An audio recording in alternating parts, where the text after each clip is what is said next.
Hi friends, இந்த வீடியோவில் நாம் எதை பற்றி பார்க்க போகிறோம்னா கார்த்திகை தீபம் சீரியல் ப்ரமோ பற்றி தான் இந்த வீடியோவில் பார்க்க போகிறோம். அதுக்கு முன்னாடி நம்ம சேனலை சப்ஸ்கிரைப் பண்ணாதவங்க கீழே இருக்கிற சப்ஸ்கிரைப் பண்ணை கிளிக் பண்ணிவிட்டு பக்கத்தில் இருக்கிற பெல் பட்டனையும் கிளிக் பண்ணிடுங்க. சரி வாங்க வீடியோக்குள்ளே போகலாம். இங்கே பார்த்தோன்னா கார்த்தி வீட்டை தான் காமிக்கிறாங்க. அங்கே அந்த போலி யோசியரை கார்த்தி வேறு வழி இல்லாமல் வேலைக்கு வைக்க சொல்லிடுறாங்க. ஏன்னா ஒரு வேலை இவன் தான் கண்டுபிடிச்சா அவனை பிடிக்கிறது ஈஸியாக இருக்கும் இல்லையா? அதனால கார்த்தி அந்த போலி யோசியரை வேலைக்கு சேர்க்க வச்சிடுறாங்க. இந்த பக்கம் பார்த்தோம்னா கல்யாண பந்தல் நடுறதுக்குரிய வேலைப்பாடுகள் நடந்து முடிச்சதும் நல்லபடியாக கல்யாண பந்தலை நட்டு முடிச்சு எல்லாருமே சாமி கும்பிட்டுக்கிறாங்க. இந்த பக்கம் ஐயர் கார்த்திக்கிட்ட கையை தர சொல்லி கயிறு ஒன்று கட்டி இந்த கயிறை கல்யாணம் முடியும் வரைக்கும் நீங்கள் அவங்க கூட அப்படின்னு சொன்னதும் கார்த்தி சரின்னு சொல்லிடுறாங்க. ஸோ நல்லபடியாக சடங்கு முடிச்சுது. இங்கே பார்த்தோம்னா நம்ம அபிராமி இங்கே பாருங்க, உங்களை நம்பித்தான் கூட்டி வந்திருக்கேன். இந்த கல்யாணம் முடியும் வரைக்கும் எல்லா வேலைகளையும் நீங்கள் தான் நல்லபடியாக அடுத்து செய்யணும் அப்படின்னதும் கவலைப்படாதீங்க மேடம், என்கிட்ட ஒரு வேலையை நம்பி ஒப்படைச்சிங்கன்னு சொன்னால் நான் நல்லபடியாக முடிச்சிடுவேன் அப்படின்னு அந்த யோசியரை சொல்கிறாங்க. இருந்தாலும் நம்ம கார்த்திக்கு அவன் மேலே ஒரு சந்தேகமாகவே இருந்துட்டுருக்கு. இவன் சாதாரணமான ஆள தெரியல, ஏதோ ஒரு உள்நோக்கத்தில் தான் இந்த வீட்டுக்கு வந்திருக்கணும் அப்படின்னு கார்த்தி புரிஞ்சுக்கிறாங்க.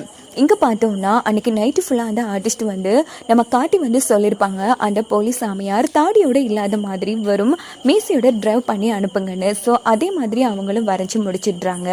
மறுநாள் காலையில் பார்த்தோம்னா அந்த ஆர்டிஸ்ட் கார்த்திக்கு அந்த ஃபோட்டோ அனுப்பி வைக்கிறாங்க. ஃபோட்டோவை பார்த்து கார்த்திக்கு நம்பவே முடியல. ஏன்னா நம்ம வீட்டில் வேலை செய்கிற இவன் தான் அது. எனக்கு அப்போவே சந்தேகம் இருந்துச்சு, இவனை சும்மா விடக்கூடாது, இப்போ சொன்னோன்னா கண்டிப்பாக எஸ்கேப் ஆகிடுவான் அப்படின்னுட்டு கார்த்தி என்ன பண்ணுறாங்கன்னா நேராக போலீஸ்க்கு இன்ஃபார்ம் பண்ணிடுறாங்க.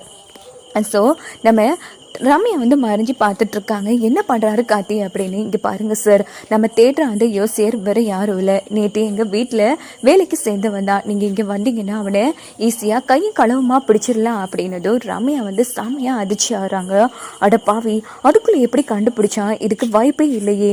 இவன் வேறு போலி தாடி தானே ஊட்டியிருந்தான். எப்படியோ நம்ம பேர் அடிப்படக்கூடாது. அதுக்கு முன்னாடி நாம் இவன்கிட்ட பேசணும். ஒரு வேளை இவனை வீட்டை விட்டு வெளியில் அனுப்பினாலும் கார்த்திக்கு கண்டிப்பாக நாம தான் விஷயம் தெரிஞ்சு இந்த யோசியரை வெளியில் அனுப்பின விஷயம் தெரிஞ்சிடும் அப்படின்னுட்டு உடனே ரம்யா என்ன பண்ணுறாங்கன்னா, ஐயோ முட்டாள், நான் எத்தனை வாட்டி சொன்னேன் நீ வெளியூர் எங்கேயாச்சும் போய் தொலைன்னு கேட்டியா என் பேச்சு? இப்போ பாரு, அந்த கார்த்தி நீதான் அந்த போலி யோசியர் தீபாவை காட்டுக்குள்ளே கூட்டிட்டு போனது நீதான்னு கண்டுபிடிச்சிட்டான். இன்னும் கொஞ்ச நேரத்தால் போலீஸ் உன்னை அரெஸ்ட் பண்ண போகிறாங்க அப்படின்னதும் அந்த யோசியர் அதிர்ச்சி ஆகிறாங்க. மேடம், என்ன மேடம் சொல்கிறீங்க? ப்ளீஸ் மேடம், என்னை காப்பாற்றுறது உங்கள் கையில் தான் இருக்குது, எப்படியாச்சும் என்னை காப்பாற்றுங்க மேடம் அப்படின்னு கெஞ்சிட்டு இருக்காங்க.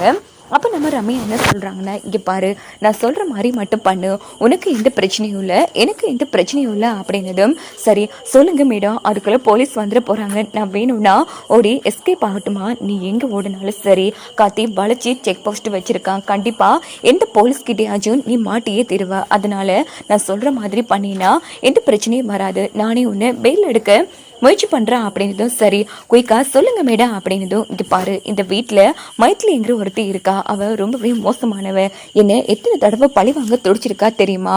அதனால அவளை நீ மாட்டி விட்டுரு. இதுக்கு பின்னாடி இருக்கிறது அவ தான். கார்த்திக் தீபா சந்தோஷமா வாழ்றது மைத்திலிக்கு பிடிக்கல.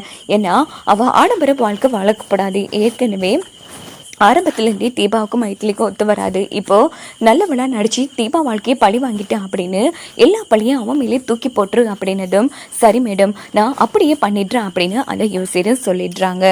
கொஞ்ச நேரம் கழிச்சு பார்த்தோன்னா கார்த்தி வீட்டுக்கு போலீஸ் வராங்க. போலீஸை பார்த்து எல்லாரும் அதிர்ச்சி ஆகிறாங்க. கார்த்தி யாருப்பா இது அப்படின்னு அபிராமி கேட்குறாங்க. ஆமாம், தீபாவை பரிகாரம் பண்ணுறேங்கிற பேரில் போலீஸ் சாமியார் வேஷம் போட்டு கொலை பண்ண பார்த்த அந்த சாமியார் இவர் தாமா, நைட்டு தான் ஃபோட்டோ கிடைச்சிக்கு அப்படின்னு. என்னப்பா கார்த்தி சொல்ற? இவன் இப்படிலாம் பண்ணானா? என்னப்பா தீபா இது? கார்த்தி சொல்றதுலாம் உண்மையா? ஆமா அது, அந்த போலீஸ் சாமியார் இவன் தான் அப்படின்னதும் அட பாவி அப்படின்னு சொல்லி அபிராமி அந்த போலீஸ் சாமியாருக்கு அடின்னு அடிக்கிறாங்க.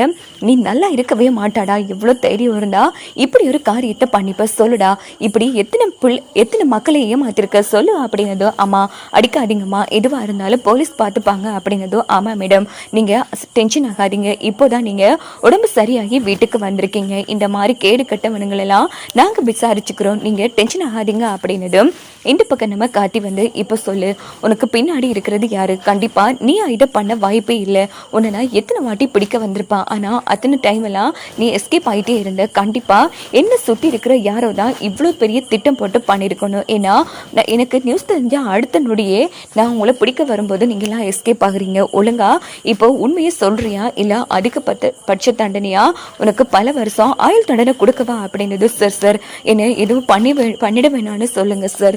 பணத்துக்கு ஆசைப்பட்டு நானும் எப்படி பண்ணிட்டேன், நான் உண்மையை சொல்லிடுறேன் அப்படின்னதும் உடனே இன்ஸ்பெக்டர் சொல்லுடா, யார் சொல்லி இப்படிலாம் பண்ண, பின்னாடி இருக்கிறது யாரு அப்படின்னதும் இதோ அவங்க இந்த வீட்டில் தான் இருக்காங்க அப்படின்னதும் எல்லாருமே அதிர்ச்சி ஆகுறாங்க. அப்போ நம்ம மீனாட்சி கண்டிப்பாக இந்த ரம்யாவை மாட்டி விட்டே ஆகணும் அப்படின்னு மைக்லி மீனாட்சி பேசிக்கிறாங்க. என்னது, இந்த வீட்டில் இருக்காங்களா, இங்கே பாரு தீபாவை முடிக்கிற அளவுக்கு இங்கே யாருக்கு தைரியம் இருக்கா, அடிச்சேன்னா அப்படின்னு அபிராமி சத்தம் போட்டதும் உடனே அந்த இடத்துல நம்ம ஐஸ்வர்யா பயப்படுறாங்க. யாரா இருக்கும், ஒருவேளை இந்த ரம்யாவா இருக்குமோ, எதுக்கும் சந்தேகப்படத்தான் வேணும், இவ சரியான உசார் பாட்டிங்கிற மாதிரி நம்ம ஐஸ்வர்யா வந்து யோசிக்கிறாங்க. இன்னொரு பக்கம் நம்ம அருண் வந்து ஐஷு உண்மையை சொல்லு, இது உன்னோட வேலை தானே அப்படின்னது. எங்க எப்பவுமே நீங்க என்ன நம்பவே மாட்டீங்களா, அவனா என்னைய சந்தேகப்பட்டு வாருங்க, இங்க பாருங்க எனக்கு இதுக்கும் எந்த சம்மந்தமும் கிடையாது, அவனா எல்லாரையுமே சந்தேகப்படுறீங்க, ஐயோ உனக்கு என்ன தெரியுமாயா அப்படின்னு கேட்டதும் உடனே நம்ம யோசிர் வந்து திருதிரனும் முழிச்சிட்டு இருக்காங்க. அப்ப அந்த இடத்துல இன்ஸ்பெக்டர் வந்து டேய் அதான் இத்தனை பேர் நிக்காங்களே சொல்லு, இந்த கூட்டத்துல அவங்க இருக்காங்களா அப்படின்னதும் ஆமா சார் இருக்காங்க, மைட்லி இவங்க தான் என்கிட்ட எல்லாமே பக்காவா திட்டம் போட்டு தீபா கதையை முடிக்க சொன்னாங்க அப்படின்னு மைட்லி பேரை சொன்னதும் மைட்லி வந்து செம்மையா அந்த இடத்துல அதிர்ச்சி ஆகிறாங்க. என்ன மீனாட்சி இது அப்படின்னும் போது உடனே நம்ம மைட்லி என்ன பண்றாங்கன்னா, என்னடா பேசிட்டு இருக்க நாயே அப்படின்னு அடிக்கிறாங்க. எவ்வளவு தைரியம் இருந்தா என்ன நீ மாட்டி விடுவா, ஐயோ இவங்க தான் மைட்லியா, நல்ல வேலை அவங்களாவே நம்ம கிட்ட அறிமுகம் ஆயிட்டாங்க அப்படின்னு யோசனை வந்து யோசிக்கிறாங்க. அட பாவி, நான் உன்னை முன்ன பின்ன பார்த்ததே இல்லை, எவ்வளவு தைரியம் இருந்தா இத்தனை பேர் முன்னாடி என்ன மாட்டி விடுவா அப்படின்னதும் மேடம் இந்த வீட்டுக்கு வந்ததுல இருந்து எனக்கு யாரோட பேரையுமே தெரியாது, சொல்லப்போனா அபிராமி அம்மாவோட பேரே இன்னைக்கிட்ட எனக்கு தெரிஞ்சுக்க, அப்படி இருக்கும்போது எப்படி மேடம் உங்க பேர் மட்டும் எனக்கு தெரியும், நீங்க எல்லாமே இப்படி பக்காவா சொல்லி கொடுத்துட்டு கடைசியில என்ன மாட்டி விடுறீங்களே, என்ன மேடம் நியாயம், சரி விடுங்க, நீங்க கொடுத்த அந்த பிச்சை காசுக்கு ஆசைப்பட்டுதான் நான் இப்படி ஒரு பாவக்காரிய செயலை பண்ண பார்த்தேன், கடைசியில் எனக்கு இப்படி ஒரு ஆப்ப வச்சுட்டீங்களே, இப்ப கூட இந்த வீட்டுக்கு வேலைக்கு வந்து சேர்ந்ததும் வீட்டை விட்டு போகாத, கண்டிப்பா உண்மையில சந்தேகம் வரும், நீ இங்கே இருந்து சொல்லிட்டு கடைசி இப்படி என்ன மாட்டிட்டீங்க மேடம். சார் நான் சத்தியமா சொல்றேன், இதுக்கு பின்னாடி இருக்கிறதுக்கு எல்லாத்துக்கும் காரணம் இந்த பொம்பளை தான் அப்படின்னு சொன்னது யாராலையும் எதுவுமே நம்ப முடியல. டெய் போய் சொல்லாதே, என் அண்ணி ரொம்ப பாசம் என் மேல, கண்டிப்பா அவங்க இதை பண்ணிருக்க மாட்டாங்க, ஒழுங்கா உண்மையை சொல்லுடா அப்படின்னதும் மேடம் சத்தியமா சொல்றேன் இவங்க தான் மேடம் என்கிட்ட சொன்னாங்க, பின்ன எப்படி மேடம் இவங்களோட பேரு எனக்கு தெரியும் அப்படின்னு மூச்சுக்கு மூட்டை நம்ம மைட்லியை வந்து மாட்டி விடுவாங்க அந்த யோசியர்.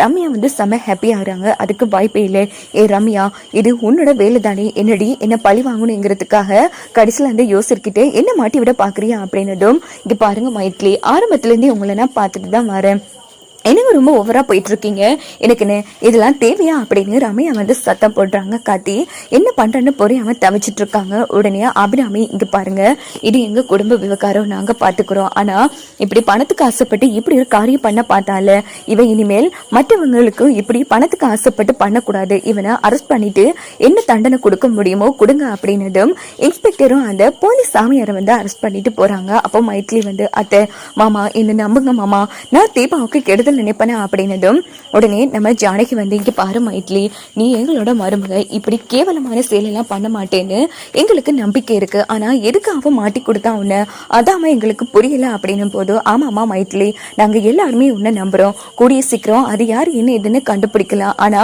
உனக்கும் அந்த யோசி இருக்கு, எது பகையாமா இல்லாமா, அப்ப எதுக்கு ஒண்ணு மாட்டி விடணும், அதான் எனக்கு புரியல, ஒருத்தங்க தப்பிக்கிறதுக்காக என்னோட பேரை மாட்டி விட்டுருக்காங்க, கூடிய சீக்கிரமே அவங்கள கையும் களவுமா பிடிச்சி அவங்க முகத்திலேயே கிளிக்கல, என் பேரு மைட்லி இல்லைங்கிற மாதிரி மைட்லி செம காண்டாகுவாங்க அந்த இடத்துல.